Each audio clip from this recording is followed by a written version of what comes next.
کہ भैया आज के इलेक्शन में ना हिंदू जीतेगा ना मुसलमान जीतेगा, इससे न इस्लाम को खतरा न हिंदुइज्म को खतरा। यहाँ एक इम्प्रेशन क्रिएट किया गया कि शायद अल्ताफ बुखारी और अपनी पार्टी भाजपा के लिए।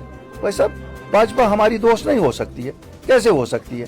जब वो पूरे हिंदुस्तान में मुसलमानों की दोस्त नहीं तो हमारी दोस्त कैसे हो सकती है? लेकिन इसका मतलब नहीं है कि मरकजी सरकार के साथ हमारे ताल्लुकात नहीं होंगे। तो बदकिस्मती से पहली बार 75 साल में जम्मू कश्मीर के इलेक्शन मजहब के नाम पे लड़े गए। आज तक 75 साल में इलेक्शन यहाँ जम्मू वर्सेस श्रीनगर तो होता था, रीजनल बेसिस पे लड़े जाते थे, लेकिन लास्ट ईयर का इलेक्शन मजहब की बुनियाद पे। भाजपा ने कहा हमको वोट दो तो हिंदू को जिताओ और यहाँ मुसलमानों को एक, उसमें जो जेन्युइन वॉइस थी या लोगों के जो कंसर्न्स थे और जो लोगों के मैनिफेस्टो आए थे, जिसमें मेरी पार्टी का भी मैनिफेस्टो था, किसी ने देखा ही नहीं। क्यों? मरकजी सरकार के साथ अगर आप ताल्लुकात नहीं रखेंगे तो आप कुछ नहीं कर सकते। आप देख रहे हैं यहाँ सरकार 50 लोगों की आई, क्या वो कुछ कर रहे हैं? क्या वो कर सकते हैं कुछ लोगों के लिए? नहीं।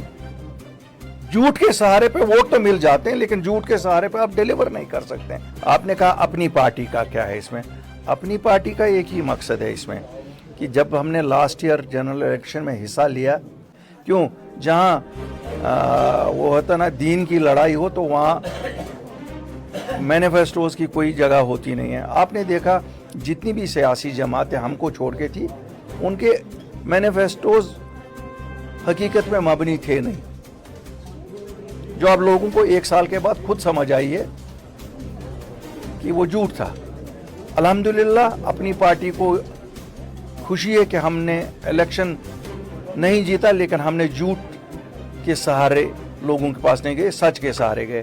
मुझे अफसोस इतना ही है कि उस मैनिफेस्टो में एक ऐसी चीज़ थी जो किसी मैनिफेस्टो में नहीं थी। वो ये थी कि हमें इस 30-35 साल की जो यहाँ मफलूज ज़िंदगी हुई है उसका क्लोजर करना है।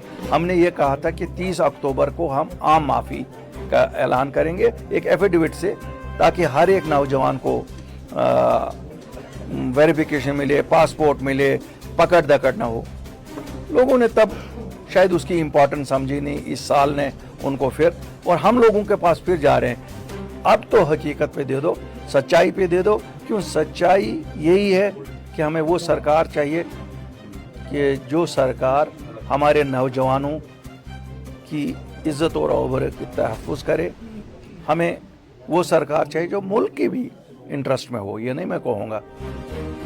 तो अब अपनी पार्टी का खाली ये है लोगों को एक बार फिर याद दिलानी कि अल्टीमेटली हमें मालूम है कि सच बेचना बहुत मुश्किल है, लेकिन सच यही है कि सच्चाई पे ही यहाँ सरकार चल सकती है, झूठ के सहारे नहीं चल सकती है।